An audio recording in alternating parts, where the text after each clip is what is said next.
हर तरह का शख्स, हर तरह का कॉम्प्लेक्शन इंतहाई खूबसूरत है, and we have to own it. और उसके बाद फिर उसको इन्हांस करने के लिए बाकी के काम होने चाहिए, ऐसे ही है। Yes, बिल्कुल ऐसे ही है। अच्छा, अब कुछ थोड़ी सी ज्वेलरी की तरफ आते हैं। बहुत सारे ऐसे डिज़ाइन होते हैं या बहुत सारे ऐसे स्टोन्स होते हैं, ख़ासतौर पर हम जेम स्टोन्स की बात करें तो वो पर्सनालिटी के साथ कंट्रास्ट कर रहे होते हैं, मैच नहीं कर रहे होते, but people like to wear them.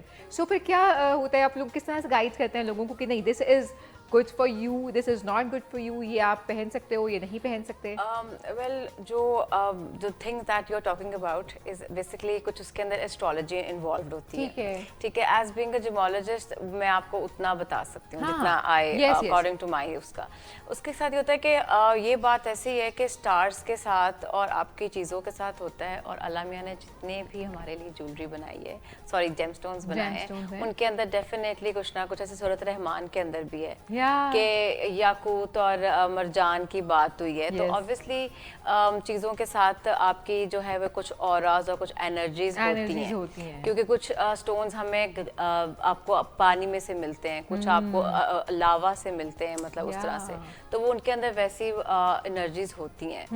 लेकिन एज फार एज अगर ये कि कोई जेमस्टोन ऐसा हो जो कि आप पहनना चाहें और वो आपकी स्टार के साथ ना जाता हो या आपके ब्लड ग्रुप के साथ ना जाता हो, तो फिर उसके लिए आप सिंथेटिक या आर्टिफिशियल जेमस्टोन उसी रंग का पहन सकते हैं। अच्छा, ओरिजिनल तो खैर बहुत महंगे भी होते हैं, तो जब आपके पास ऐसे कस्टमर्स आते हैं जो कहते हैं कि हमारी नीड ये है कि मुझे ऐसा एक खूबसूरत सा नेकलेस चाहिए जैसे कि यहाँ पे लगे हुए हैं, पर I don't want it to be very expensive, तो फिर उसको आप ऑल्टरनेट चीज़ें यूज करते हैं? उसमें ऑल्टरनेट ऐसा करते हैं कि जेमस्टोन से बहुत ज़्यादा कैटेगरीज होती हैं। ओके। जेमस्टोन में एक तो ओरिजिनल जेमस्टोन्स हो गए जो कि प्रेशियस जेमस्टोन्स होते हैं, yes. उसके बाद सेमी प्रेशियस होते हैं जो कि निकला वहीं से होता है लेकिन उसकी क्वालिटी इतनी फाइन नहीं होती। उसके बाद सिंथेटिक जेमस्टोन्स आ जाते हैं जो कि अब आजकल मतलब बहुत मेजर जो महंगे ज्वेलर्स हैं वो ही यूज़ करते हैं, इसको असली कह के बेचते हैं। उनको जब आप लेबोरेटरी में करते हैं टेस्ट तो वो वैसा ही होता है,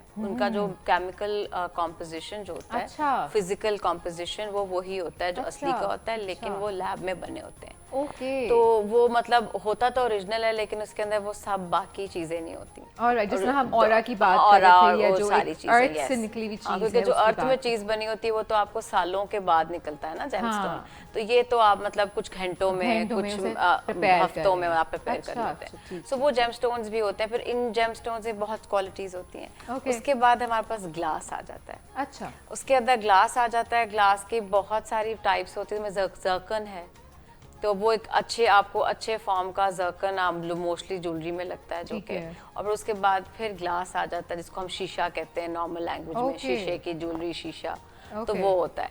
सो वो डिपेंड, और इसी से आपकी जो प्राइस है वो घटती है। वाओ, अच्छा, इसमें इतनी वेरिएशन होती है, इतनी चीजें होती हैं, आई डिडंट नो दैट। और बाकी में एक ज्वेलरी डिजाइनर ही बता सकते हैं। So how did you start this? आपने कैसे सोचा कि आपको ज्वेलरी डिजाइनिंग की तरफ आना है? एक्चुअली बचपन से ही मुझे बहुत शौक था ज्वेलरी बनाने का, तो घर में मैं मोती परो के मतलब इस तरह से ज्वेलरी बनाती थी। और ऑब्वियसली जब 90s में मेरा चाइल्डहुड था तो उसमें हमारे पास इतने रिसोर्सेज नहीं होते, तब इंटरनेट भी बाद में आया। तो हम रिसालों में से देख के, टीवी शोज में से देख के, कोई फूल बनाना किसी ने बता दिया, कुछ बनाना बता दिया, टीवी पे आ गया, रिसाले में आ गया, तो वहाँ से मैं देख के बनाया करती थी। उसके बाद फिर ग्रेजुअली फिर वो हार बनाना शुरू कर दिए, खुद ही सोच सोच के, जोड़ जोड़ के मोतियों को। तो फिर वो आहिस्ता आहिस्ता फिर से क्ले की ज्वेलरी बना लेते थे, वो क्ले के बीड्स बना लिए, वो परो लिए, इस टाइप की चीज़ें। तो फिर करते करते जब फाइनली जब मैं इस लेवल तक पहुंची कि मैंने अब कुछ पढ़ना है, कुछ करना है, तो तब आई केम टू नो कि अच्छा ये बाकायदा एक फील्ड है और इसमें आप पढ़ सकते हैं, आप ग्रेजुएट कर सकते हैं। फिर फॉर्चुनेटली उसी साल आई केम टू नो अबाउट कि Pakistan institute of fashion design जो है वो डिग्री इंट्रोड्यूस कर रहा है। सो मैं उनके पहले बैच में से फिर मैंने एडमिशन लिया। सो फिर उसके बाद this is how you started, very nice. अच्छा, ये बड़ी मज़े की बात है कि जब आपका कोई पैशन हो फिर आप अपने पैशन को बाकायदा सीखें और इसको एज अ बिजनेस अडॉप्ट करें, तो फिर वो काम आपके लिए कभी भी काम नहीं रहता। वो आपके लिए एक पैशन होता है, वो आप उसको इतना एंजॉय करते हैं और आपको कभी वो मुश्किल नहीं लगता। सो आई थिंक हमें अपने वही ज़िंदगी में रास्ते चूज़ करने चाहिए जो कि हमारा पैशन हो, जिनका हमें शौक हो और फिर हम उसमें बहुत एक्सेल कर सकते हैं।